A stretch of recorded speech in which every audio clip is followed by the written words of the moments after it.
Okay, yeah, and because just because this is a condenser mic and it's got a pretty broad throw, it's going to pick up it'll pick up a little bit of you when I'm not talking, but otherwise you're going to get a nice clean signal from me. So yeah, so Oh, that's fine. That's fine. good, I am so, and as long as I'm not talking over you, I think we'll be perfectly okay. awesome. Yeah, I'm OCD with editing, which is probably why I shouldn't do it. So, so, so like all the shows that like Court Killers, they have someone to do that. Yeah, yeah. So jealous. I mean, you know, you only have to work at what they're doing for what, like 15, 20 years to get where they are. Yeah. Anybody could do it, right? Yeah, sure. 15, 20 years, that's it, Yes. That's all. I mean, what is that to an elf? Nothing. Yeah. All right. Take 45. All right, I'm going to start recording on my side. Okay. Okay. Whoa. Let me turn down the gain just a hair. Okay. Wow. Apparently. Okay, there we go. Awesome. You recording on your side? Yeah. I got it. So we. All right. Okay. My name is Throat Wobbler Mangrove, spelled luxury yacht. Mr. Or no, Monty Python. It's an old Monty Python sketch. Oh yeah. Mr. We have Mr. Luxury Yacht. No, it's Throat Wobbler Mangrove. It's just spelled luxury yacht. Oh man, geniuses. Yeah. All right, let's try this again. All right, we'll take it all out in post.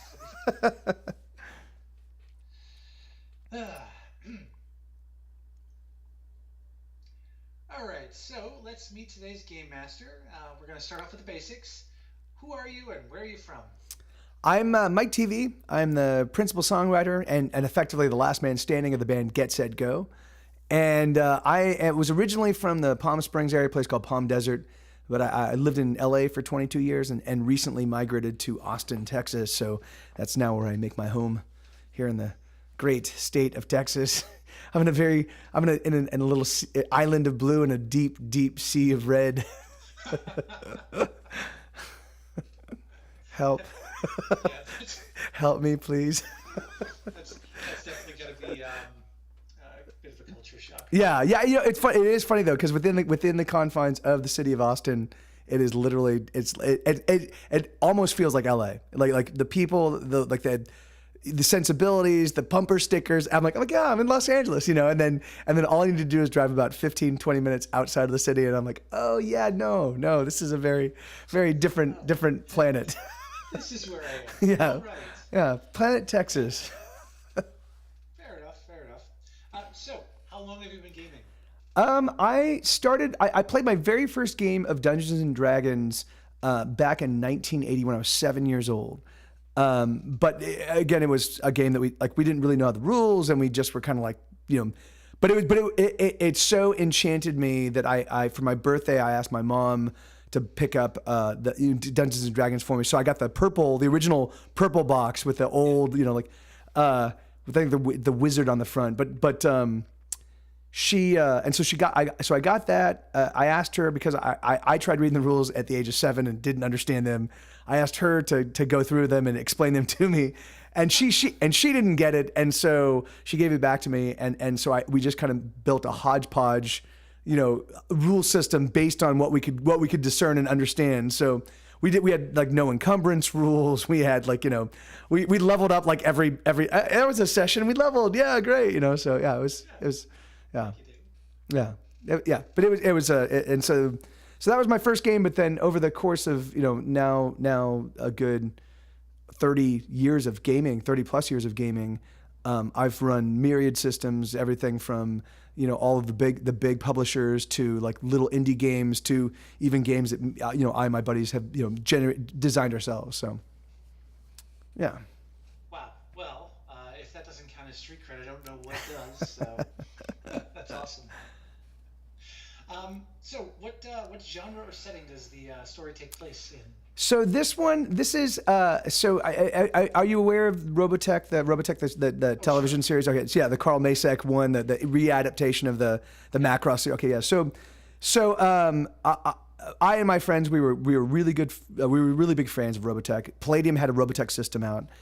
But we were fascinated. What we wanted to do is we wanted to kind of run the entire Robotech series, starting with the civil war that took place right before the SDF-1 actually lands on the planet. So I was a big manga fan at this point in time, and there's a comic book called Area 88 where you have these sort of like these mercenary aircraft pilots that would take these jobs, like they were part of this mercenary force that was in this sort of civil war, and they would take, and so they'd be this big message board of like, hey, there's a mission you can run. It pays $50,000. You have a $20,000 budget for ammunition and missiles and stuff like that. Do you want to take it? And these mercenaries would like kind of decide, oh, I'm going to take that one. I'm not going to. So I was like, that's a perfect scenario for like, that's going to be, you guys are going to be part of like a French Foreign Legion. You're going to all be mercs. You're all going to start off with really cheap, like these cheap jets, and as you make money, you'll upgrade. You'll be able to buy better jets, and then what we'll do is the SDF-1 will land, and then you guys will be the talent pool from which they draw their first Robotech pilots. And they're like, that's great. And so we put together a really solid group of guys. And we had, we had our old veteran, like our old, like the sergeant guy, like I've been around the block, and then we had like the young hot dog pilot, and we had, and it was a really fun group. And every single time I sent them out, the battles would get a little bit more complex, a little bit more dangerous, a little bit more deadly. Like we had a couple of people that would end up having to eject and lose their plane, and go even, and so you could go deeper into debt. And the deeper into debt you were, the more they had you, and so these guys, so my guys would get, so each time they went up, it just got a little bit more dangerous, but they would succeed, and and it was these really rousing, awesome stories. So I was like, all right, and they were just, and they were so much fun, and they were so harrowing, and it was just really. And I'd already plotted out like, okay, so here, now the SDF-1's going to land, and then I'm going to have the whole idea of like how the Robotech Defense Force kind of reaches out to them, and and so I've got this whole kind of like this long campaign set up, and I'm like, okay, so I'm going to do that. So the SDF-1's going to hit the day after this, or the next. Right after this last adventure, I'm gonna have this one big blowout. It's gonna be this awesome thing, and I've set up like the enemy pilots, and there's sort of the Red Baron character, the guy that's like shooting them all down, and the hot shot pilot has gone up against him a couple of times, and they both had to kind of like tip their hat at each other and be like, good fighting, man. But they're both out of rounds, and no missiles, and they both do like a little tail waggle, like, all right, but I'll catch you next time, So it was this awesome buildup, and then. We go in, and I'm like, all right, you guys are off on the horizon, and there they are, and they see each other, and they have these they're going to do this. They're going to send one guy out, and he's going to basically kite them to the rest of the so they're going to catch them in like this manifold trap, and they've got this really great, and they've come up with a really strong tactic. And I'm like, all right, guys, this is great. And we and the whole thing starts happening. And literally, like, they cannot make a roll to save their lives. Like it's ones and fives and like, and it's percent. Palladium at this point in time was 20-sided dice with percentile dice. It was kind of like the old. So, but I think that all the combat rolls were 20-sided dice, and they just kept failing rolls, just failing and failing. And I, on the other hand, was just like, hey, and so things, and so I was using a screen, but the thing is like at some point in time when I'm rolling like 18s and 19s and 20, like over and over. I'm like, all right, I can stop. I don't want to feel like I'm fudging the entire combat. So, Sure. So the first guy goes so in a previous story, an enemy pilot had ejected, and one of my guys decided to take a pot shot at the guy, that was in the parachute coming down, And so that opened up the enemies were like, all right, well, screw that. We're going to start taking, so things like, so I'm on fire. And so somebody loses their jet and they eject and they get shot and they die. oh, gee, oh, sheesh. And so everybody's like, they're beside themselves. And oh man, this is terrible. Like, and I'm like, I'm so sorry, man. Like I just been, I don't know what to tell you. Same thing. And so things, and again, I've been doing this long enough to know I should be fudging, and I am fudging. I'm fudging to the best of my ability. But the thing is, like, I have, like, yeah, like so, and they keep just rolling terribly. Like, and it's, I think it was 4 players, and all of them were just rolling. So they would occasionally get some hits and what have you, but like every time it was a critical, important thing, they would just fail it. And so slowly but surely, just one by one, they all died. They like I lost the whole story, like everything went, and I'm like, all of them died, and I'm like, and it was, I mean, certainly now 25 years past that point in time, I'm like, you know what, really truthfully, I should have just figured out some sort of escape for everybody and continued the story that I had planned. But Sure. but the thing is it was just such an epic. It was such an epic shitstorm for them to be so blessed and have these amazing adventures all the way up into this last thing where it was just like mechanical failure and, and missed shots and misfiring weapons. And yeah, there had never been a greater, for me, a more fun and exciting campaign that lasted a good, 3 or 4 months leading up to that last thing that was going to get us actually into the story we wanted to tell. That that was just so derailed that we didn't even continue. We actually just stopped and we're like, we're gonna play a different game now. Well, I mean, I can totally understand. A poorly timed TPK will pretty much end anything. Yeah. And it is, and the sad thing is like I mean, I would have figured out I should have figured out some sort of like, here comes the cavalry, here comes something, But the thing is like, it was just a confluence of, it was just, and it was because the game, everything had been done so realistically up to that point in time. And it was just one of those things where like, they needed that great roll and they got it. And we're like, yay, And so it really was one of those like, yeah, this dice are taking care of the story, go dice, And then on that last session, the dice were like, you know what, guys, we're done playing this game.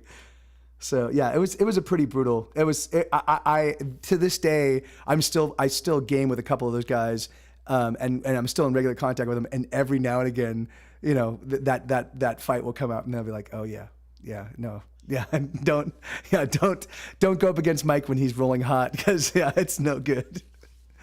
Well, the one nice thing about that is that from then on, no matter what campaign you're running, the players will know that there will be no punches pulled. Yeah, so, and that's absolutely, and in fact that was, and now, and so now actually I work into my story. I always have contingency plans. I always have, okay, here's the escape valve. Because the thing is, because I put a titanic amount of work into the Robotech portion of the story, because I really wanted to have them test piloting all of these new. I wanted them to feel like they were owners of the Veritex that finally came out, And I was like, this is gonna be great. And all of that story that I put together was for naught, because they didn't want to continue after they lost their pilots, and it was so sad. It was so awesome, And there was like love stories, and one of the guys was thinking about defecting to the other side. So sad, so sad. And you should see if they'd be willing to pull them out of mothballs. Maybe there'll be statues to their old pilots or whatever. That's actually not a bad idea. See if I can get them now 30 years, 25 years hence. Like, hey guys, you want to try this one? I'll bet you, I'm fairly certain that they would say no. I'm fairly certain they'd be like, no, yeah, like that's still smarts. I know it's 25 years on, but it's still smarts. Well, some things never fade. Yeah. I mean, it really did for me. Like, that was the moment where I was like, okay, I always have to have some sort of backup plan, yeah, man. That's Having a plan B or even a plan C or D is one of those things that it's very hard. I mean, you can mention it in like a rule book and like a DMG or whatever. That the players are going to do something, or something's going to happen and you're not going to be expecting it. And only actual experience teaches you how to cope with that. Amen. Amen. Yeah. In fact, that's the thing is that for me, I now no longer really plot a story. Instead, I just figure out character trajectories, and then I let the characters tell the story. So things like so my villains are doing this, and when my players do something else, I'm like, okay, now what would my villain do to counteract what they're doing? And so I no longer put plot points based on story. I just figure out the trajectories of my characters and I set them loose in the world, and that way it allows me to kind of like be nimble enough from a storytelling perspective to make sure that they can no longer just derail my games, and they certainly do try. Like that's the one thing about players is like they will do whatever. Like the one thing that you did not expect and it came up with no contingency for, that's the thing that they'll come up with. So for me, if my villains and my characters know what they're all about, then they'll tell me what they would do in that circumstance. I'm like, all right, good. You're telling the story now, guy. Well, I think in terms of just being any kind of game master, dungeon master, whatever, yeah, that is a very, very vital story, I think, to hear. Because I think we've all had some instance where just the epic failure happens. Yeah. And sometimes it's the player's fault, sometimes it's the DM fault, sometimes it's just the dice. Yeah, and that's that's I think one of the reasons why I still like a dice component, like because I've done a bunch of diceless role playing, like Sure. Amber the diceless role playing game, and a couple of others, like and they're a lot of fun. And they definitely are. They're a lot more just straight oral storytelling, collaborative storytelling, and that's awesome. But I do like that you don't get those random like, oh shoot, like at this one critical moment, so and so dropped the one thing that we're supposed to, like the little precious egg that we've spent the past 6 months keeping safe. It just dropped it. Now the egg's cracked. What do we do? Like you don't get those kind of like weird like jags in the story without dice, and so I do like having that component of chance, Yeah, having just that little element of chaos to throw everybody Yep. for a loop Yep. really adds something to it. Something I've been sort of doing a dive into a fate. Yeah. Oh yeah. Yeah. I love Fate. Yeah. Yeah. And something I've been really toying with, and I haven't run the campaign yet, but I'm planning to, is using the Fate deck of cards Oh yeah. Awesome. as a substitute for that kind of random element of chance. Yeah. And Yeah. I kind of like the idea. I don't know if it's gonna work, but I'm gonna try. Yeah. I think that's one of the cool things about adding those, like, well, and one of the great things about cards is that you can also invest meaning. Like you can take a face card and be like, this has a different kind of meaning. So yeah. So it's like so yeah. I mean, anything that adds some random element, I think it allows, just gives enough of the like the real life entropy, like like the real life, like there's chaos and things are falling apart and crumbling, and we're trying to hold up the walls, but we know it's a losing battle in the end. If the wall doesn't come down, we come down, and then the wall comes down. Yeah, exactly. Yeah, that's awesome, and I'm a huge fan. Particularly if you've got experienced gamers, it's a lot of fun to kind of take them out of their comfort zone, because I think it just kind of forces you to kind of like reconsider particularly if you've got people that are real,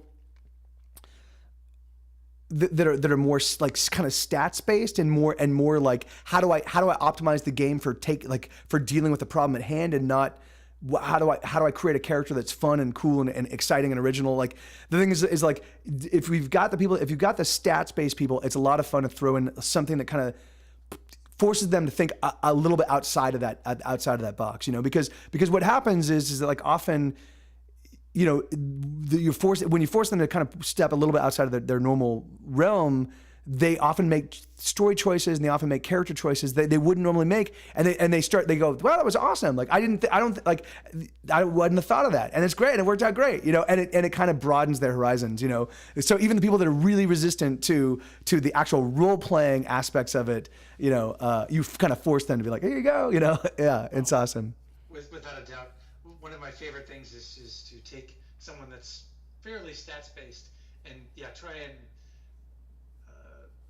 so I don't want to say force, but yeah, kind of nudge them more towards the role playing side if I Yeah. can, Yeah. even if they don't realize it. Yeah.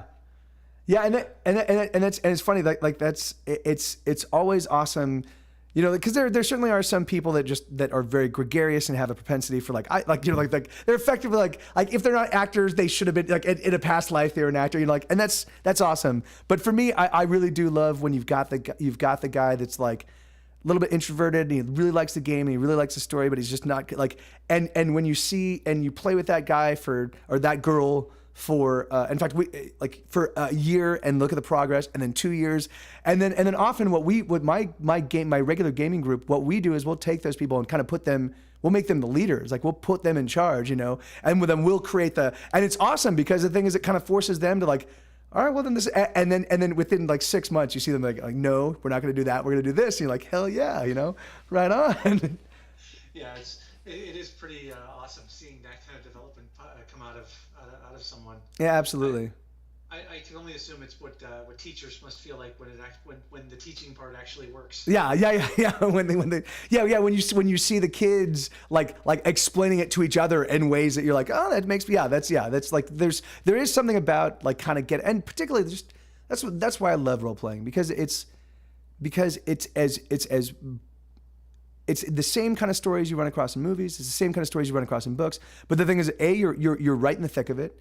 And the thing is like, and it's literally limited by only your imagination and the imagination of the friends around you. So the thing is like, so if you have a really amazing, and if you've got the right kind of group of people, if somebody has a really amazing idea for where to take the story, then usually everybody goes, hell yeah, and it's, and so when you've got four, and so as people get more invested in the story and more invested in the characters and more invested in the world, it's like for me, like there have been moments where we're like, we've been doing a 3-year campaign and we're like, do we ever want this to end? And the thing is like, but I mean, but of course, normally there is an organic ending, like there's, but like but even so, the thing is just like we will sometimes go back and be like, should we go back to that, that universe that we created? Because it was so much fun. We lived in it at least one night a week or sometimes 2 nights a week for 3 years, like, yeah. Wow. Yeah. It's what you hope for, really. Yeah. I think is what it boils down to. Yeah. And that's, and that is, and I definitely do think that's like, in fact, that's one of the things I'm running across right now, where I'm just doing we're doing a Pathfinder campaign, and we've got the only other, so I've got 3 guys that have never done any role playing, which is kind of strange, like why we chose Pathfinder, but like I was a big fan of 3.5, D&D 3.5, and I like the fact that I like the way that Pathfinder kind of expanded and added to the rules, and I was like, this is awesome. So I sort of made an executive decision, and it's been working out pretty well. But the only member of my group that actually has any serious role playing experience, he's more of a maps guy. Like he really is like somebody that likes to like do the combat on the grid and kind of like and just get a good layout for me. And I've definitely done that, but for me, mostly like we just kind of do things from like kind of a storytelling perspective. You're right, like you're at this angle, and we're kind of describing the way everything's work, and and we kind of like, if you're 20 yards away, you might be able to hit, like maybe like it's just a lot more story based and a lot quicker action. So we've been sort of kind of going back and forth, just kind of like looking at, well, how do we get a blending where he feels comfortable with his gaming, like so he feels as comfortable as everybody else feels, and it's been awesome because the thing is, because I haven't played with somebody like this in some time, and so it's been fun for me to be like, okay, how can I take my approach to running combat and stuff like that and build it into like maybe we can use the maps and just do it in a little bit looser form, So we're and we still haven't answered those questions just yet, but it's exciting. It's fun for me, it's always nice to like have a new creative challenge, Oh, yeah, without a doubt. Yeah, completely. I understand 100%. Yeah. All right, awesome. Thank you for sharing that, and I'm sure you probably have a lot more other stories that yeah. get into. But. Yeah, I certainly do. So, just to wrap things up, where can people find you on the interwebs? All over the place. The if you want to catch my music live, I actually live stream 5 days a week, 4 hours on 4 of the days, and 2.5 hours on the night on Tuesday night right before Night Attack. I go on for about 2.5 hours, and then I hand it over to Night Attack. But or I hand my people over to Night Attack. But otherwise I do it's 4 hours every day. So it's sort of like I'm sort of like Paul McCartney on tour, but just from home doing 4 hour rock and roll shows, you know. Sure, yeah. And so you can find me. You can find me that show on Twitch on Mike TV Live is the handle. So Mike TV Live, all one word. And then if you want to listen to the music, the actual recorded music, you can find it on Spotify and iTunes and Tidal and what have you. It's the band's called Get Set Go, like on your marks, Get Set Go. If you want to buy it, I'd suggest Bandcamp, which is you can just search Get Set Go and Bandcamp and find it there. And then I've got my Patreon. If you want to actively participate, I generate I generate music every single week, and I make all that music available to my patrons. Being a patron of mine, you basically are supporting the live streaming. You're supporting the music. I just dropped a 45-song album last Friday, and I'm working on a 101-song record right now. So there's a lot of there's a lot of music. I'm making music all the time. Yeah, to say that you're prolific is just such an understatement.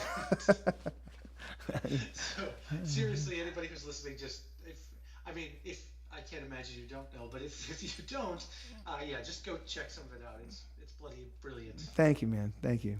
I can't believe how much you come up with. Oh my god! And I feel put out because I'm doing like one geeky question every day and finding one picture to post.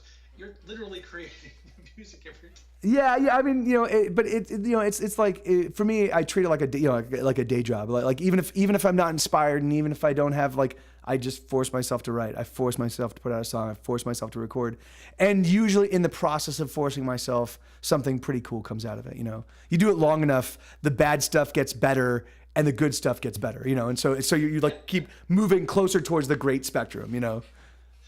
Rises all the boats. Yeah. Yeah, I get it. That's cool. All right. Well, again, thank you so much for being on. Absolutely, my pleasure. All right. Okay. Cool. Yeah. We'll stop it. We'll see what I can come.